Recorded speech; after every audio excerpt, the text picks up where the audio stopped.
সবাই আশা করছি অনেক ভালো আছেন। আজকে আপনাদের মাঝে আবারও চলে এসেছি নতুন একটি ভিডিও নিয়ে। আজকে কোনো সাধারণ ভিডিও নিয়ে আমি আসিনি। আজকে আপনাদের মাঝে এসেছি এই সময়ের সবচেয়ে আলোচিত যে নিয়োগ বিজ্ঞপ্তিটি আ প্রাইমারি সহকারী শিক্ষক নিয়োগ বিজ্ঞপ্তি ২০২৫ নিয়ে। এটি কোনো সাধারণ নিয়োগ বিজ্ঞপ্তি কিন্তু নয়। এটি অনেকের জন্য একটি সুযোগ যেটির অপেক্ষা করেছিল চাতক পাখির মতো সবাই। তো আজকে চলুন আমরা কথা বলবো এই নিয়োগ বিজ্ঞপ্তিটি নিয়ে। এখানে কিন্তু প্রায় ১০,২১৯ জনকে নিয়োগ দেওয়া হবে, যেটি বাংলাদেশের ইতিহাসের সবচেয়ে বড় নিয়োগগুলোর মধ্যে একটি হতে যাচ্ছে। চলুন এখন একেবারে সরাসরি চলে যাব নিয়োগ বিজ্ঞপ্তিটিতে। এই তো আপনারা দেখতে পাচ্ছেন নিয়োগ বিজ্ঞপ্তিটি, যেটি প্রকাশিত হয়েছে ৫ নভেম্বর ২০২৫ এবং চলুন আমরা দেখি বিজ্ঞপ্তি অনুযায়ী কি আসলে এখানে বলা হচ্ছে। প্রাথমিক শিক্ষা অধিদপ্তরের সরকারি প্রাথমিক বিদ্যালয় রাজস্ব খাতভুক্ত সহকারী শিক্ষকের শূন্য পদে অস্থায়ীভাবে নিম্নবর্তিত বেতন স্কেলে নিয়োগের জন্য রংপুর, বরিশাল, সিলেট, রাজশাহী, খুলনা ও ময়মনসিংহ বিভাগের সকল জেলার সকল উপজেলা শিক্ষা থানার স্থায়ী নাগরিকদের নিকট থেকে নিম্নে উল্লিখিত নির্দেশনা শর্ত অনুযায়ী দরখাস্ত আহ্বান করা হচ্ছে। এখানে আপনারা দেখতে পাচ্ছেন যে পদের নাম দেওয়া আছে সহকারী শিক্ষক এবং বেতন ক্রম দেওয়া আছে, বেতন স্কেল টাকা গ্রেড ১৩, যেটিতে ২৬,৫৯০ টাকা, বেসিক ১১,০০০ আর মূল বেতন ২৬,৫৯০ টাকা। এটিতে আপনারা দেখতে পাচ্ছেন পদ সংখ্যা দেওয়া আছে ১০,২১৯ জন। এটি কিন্তু একেবারে বাংলাদেশের ইতিহাসের বড় নিয়োগগুলোর মধ্যে একটি হতে যাচ্ছে। এবার বয়সসীমা কি বলেছে দেখা যাক। ৩০ নভেম্বর ২০২৫ তারিখে প্রার্থীর ন্যূনতম ও সর্বোচ্চ বয়স হবে যথাক্রমে ২১ থেকে ৩২ বছর। তাহলে যাদের ৩২ বছর রয়েছে আপনারা বুঝতে পারছেন যে আপনারা এই অ্যাপ্লিকেশনে আবেদন করতে পারছেন। এবার চলুন দেখা যাক শিক্ষাগত যোগ্যতার বিষয়ে কি বলা হচ্ছে। কোনো স্বীকৃত বিশ্ববিদ্যালয় হতে অনন্য দ্বিতীয় শ্রেণী বা সমমানের সিজিপিএ সহ ৪ স্কেলের ন্যূনতম ২.২৫ ও ৫ স্কেলের ন্যূনতম ২.২৮ স্নাতক সম্মান বা সমমানের ডিগ্রির কথা এখানে বলা হচ্ছে। আর উল্লেখ্য আর একটা জিনিস সেটি হচ্ছে শিক্ষা জীবনের কোনো স্তরে তৃতীয় বিভাগ অথবা সমমানের জিপিএ অথবা তৃতীয় শ্রেণী অথবা সমমানের সিজিপিএ গ্রহণযোগ্য হবে না। অর্থাৎ এটি বুঝতে পারছেন একটি গুরুত্বপূর্ণ পয়েন্ট এই নিয়োগ বিজ্ঞপ্তিটির। এখন দেখা যাক কি কি শর্তাবলী তারা উল্লেখ করেছে এই বিজ্ঞপ্তিটির জন্য। আগ্রহী প্রার্থীগণকে অনলাইনে আবেদন করতে হবে। ঠিক আছে, অনলাইনে আবেদন করলাম। আবেদন গ্রহণ শুরু হবে ৮ নভেম্বর ২০২৫ সকাল ১০টা ৩০ এবং শেষ হবে ২১ নভেম্বর। এই দুটো তারিখ কিন্তু একেবারে গুরুত্বপূর্ণ। ২১ নভেম্বর ২০২৫ রাত ১১টা ৫৯। আবেদন করতে হবে www.dpe.teletalk.com.bd ওয়েবসাইটে প্রবেশ করে অনলাইনে অ্যাপ্লিকেশন ফর্ম পূরণের নির্দেশ পাওয়া যাবে।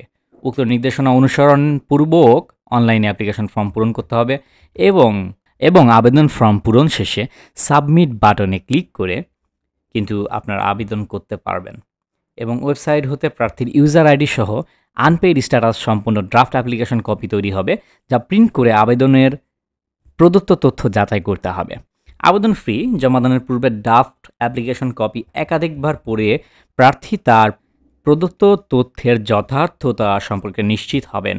কোনো ভুল পরিলক্ষিত হলে তার বিপরীতে আবেদন ফি জমা দেওয়া যাবে না। এবং এই বিজ্ঞপ্তির ২ নং শর্ত অনুসরণ করে অ্যাপ্লিকেশন ফর্ম সঠিক তথ্য দিয়ে পূরণপূর্বক নতুন ইউজার আইডি সংবলিত আনপেইড স্ট্যাটাস সম্পন্ন ড্রাফট অ্যাপ্লিকেশন কপি প্রিন্ট নিয়ে পুনরায় তথ্য প্রদত্ত যাচাই বাছাই করতে হবে। ৪ নম্বর শর্ত, নির্ভুলভাবে পূরণকৃত অ্যাপ্লিকেশন ফর্ম এর বিপরীতে প্রদত্ত ইউজার আইডি ব্যবহার করে পরবর্তী ৭২ ঘন্টার মধ্যে ড্রাফট অ্যাপ্লিকেশন কপিতে প্রদত্ত নির্দেশনা অনুসরণপূর্বক যে কোনো টেলিটক প্রিপেড মোবাইল নম্বর হতে SMS এর মাধ্যমে অফেরতযোগ্য ১০০ টাকা আবেদন ফি এবং টেলিটক সার্ভিস চার্জ ও ভ্যাট ১২ টাকা সহ একত্রে মোট ১১২ টাকা পরিশোধ করতে হবে। তাহলে আমরা দেখতে পেলাম ৪টি শর্ত। আমাদের এই নিয়োগ বিজ্ঞপ্তিটির জন্য। চলুন ৫ নম্বর শর্তটি কি দেখা যাক। আবেদন ফি পরিশোধের পর আবেদনে প্রদত্ত মোবাইল নম্বরে SMS এর মাধ্যমে আবেদনকারীকে ইউজার আইডি সহ একটি পাসওয়ার্ড দেওয়া হবে। এরপর dp.teletalk.com.bd ওয়েবসাইটে ডাউনলোড অ্যাপ্লিকেশন কপি ট্যাবে ক্লিক করে মোবাইল প্রাপ্ত ইউজার আইডি ও পাসওয়ার্ড সাবমিট করে পেড স্ট্যাটাস সম্পন্ন ফাইনাল অ্যাপ্লিকেশন কপি পাওয়া যাবে। ফাইনাল অ্যাপ্লিকেশনের রঙিন প্রিন্ট কপি নিয়োগ প্রক্রিয়ায় শেষ অবধি আবশ্যিকভাবে সংরক্ষণ করতে হবে। ৬ নম্বর শর্ততে আমরা দেখতে পাচ্ছি, পরবর্তীতে লিখিত পরীক্ষায় ব্যবস্থাটি চূড়ান্ত করার পর প্রত্যেক যোগ্য প্রার্থীকে আবেদনকারীকে SMS এর মাধ্যমে প্রবেশপত্র ডাউনলোড লিঙ্ক প্রদান করা হবে এবং ব্যবহার করে আবেদনকারী পরীক্ষার প্রবেশপত্র ডাউনলোড করতে পারবেন। ইউজার আইডি এবং পাসওয়ার্ড পুনরুদ্ধারের প্রয়োজন হলে উক্ত লিঙ্কে প্রার্থীগণ ব্যক্তির তথ্য দিয়ে পুনরায় উদ্ধার করতে পারবেন। অনলাইনে আবেদনপত্রে প্রার্থীর প্রদত্ত মোবাইল নম্বর, ফোন নম্বরে পরীক্ষা সংক্রান্ত যাবতীয় যোগাযোগ সম্পন্ন করা হবে বিধায় উক্ত নম্বরটি সচল রাখতে হবে। এটি কিন্তু খুবই গুরুত্বপূর্ণ একটি বিষয়। SMS পড়া এবং প্রাপ্ত নির্দেশনা তাৎক্ষণিকভাবে অনুসরণ করা বাঞ্ছনীয়। সরকারি প্রাথমিক বিদ্যালয়ের শিক্ষক নিয়োগ বিধিমালা 2025-এ বর্ণিত প্রক্রিয়া অনুযায়ী নির্বাচিত প্রার্থীকে নিজ উপজেলার থানায় নিয়োগ দেওয়া হবে। আবেদনকারী যে উপজেলা শিক্ষা থানায় স্থায়ী বাসিন্দা তার প্রার্থিতা উক্ত উপজেলা শিক্ষা থানার অনুকূলে নির্ধারিত হবে। তার নিয়োগ সংক্রান্ত যাবতীয় কার্যক্রম অনুযায়ী নিয়ন্ত্রিত হবে।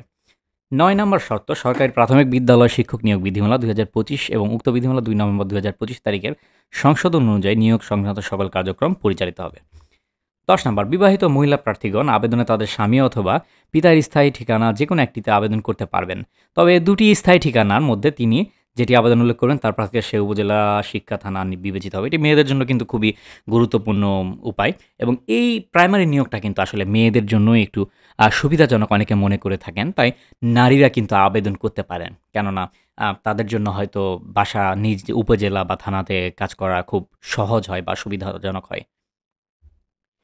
১১ নম্বর শর্ত, অসত্য ভুয়া তথ্য সংবলিত ত্রুটিপূর্ণ অসম্পূর্ণ আবেদনের কোনো কারণ দর্শানো ব্যতি রেখে বাতিল বলে গণ্য হবে। ১২ নম্বর শর্ততে দেখতে পাচ্ছি, উপজেলা শিক্ষা থানা ভিত্তিক নিয়োগ করা হবে। প্রার্থী যে উপজেলা বা থানার সেখানেই তাকে নিয়োগ দেওয়া হবে। থানা উপজেলা ভুল করলে কিন্তু নিয়োগও বাতিল বলে গণ্য হবে। ১৩ নম্বর শর্ত, নির্বাচিত প্রার্থীকে সরকারি প্রাথমিক বিদ্যালয় শিক্ষক নিয়োগ বিধিমালা 2025 অনুযায়ী নিজ উপজেলা চাকরি করতে হবে। ১৪ নম্বর শর্ত, ধূমপান, আপনারা যারা ধূমপানের সাথে জড়িত আছেন আপনারা সাবধান হয়ে যান। ধূমপান সহ যে কোনো ধরনের মাদক গ্রহণের অভ্যাস থাকলে আবেদন করার প্রয়োজন নেই, কেননা প্রাথমিক শিক্ষা ব্যবস্থা দেশের প্রাথমিক একটি জায়গা, একেবারে শিশুরা যেখানে থাকে, তো সেখানে যদি আসলে ধূমপানকারীরা নিয়োগ পায় সেই জিনিসটা অবশ্যই এই বাচ্চাদের মনস্তাত্ত্বিক বিষয়ে একটু খারাপ প্রভাব ফেলে। শর্ত ১৫, লিখিত পরীক্ষার ফলাফলের ভিত্তিতে মৌখিক পরীক্ষার জন্য নির্বাচিত মনোনীত প্রার্থীকে নিম্নবর্ণিত সত্যায়নকৃত কাগজপত্র সংশ্লিষ্ট জেলা প্রাথমিক শিক্ষা অফিসে দাখিল করতে হবে। কাগজ কী কী চলুন দেখি। অনলাইনে দাখিলকৃত আবেদনের ফটোকপি ও পাসপোর্ট সাইজের 2 কপি ছবি, শিক্ষাগত যোগ্যতা সম্পর্কিত সকল প্রকার মূল সাময়িক সনদপত্র, সংশ্লিষ্ট union chairman, mayor, city corporation councillor কর্তৃক প্রদত্ত নাগরিক সনদপত্র, জাতীয় পরিচয়পত্র অথবা জন্ম নিবন্ধনের কপি, লিখিত পরীক্ষার প্রবেশপত্রের সত্যায়িত ফটোকপি, মুক্তিযোদ্ধা কোটায় আবেদনকারী প্রার্থীদের ক্ষেত্রে সনদ, শারীরিক প্রতিবন্ধীদের জন্য প্রদত্ত সনদ, ক্ষুদ্র নৃগোষ্ঠীদের জন্য কোটায় প্রয়োজন হবে সনদ। এই দেখতে পাচ্ছেন কাগজপত্র যেগুলো আসলে প্রয়োজন ছিল।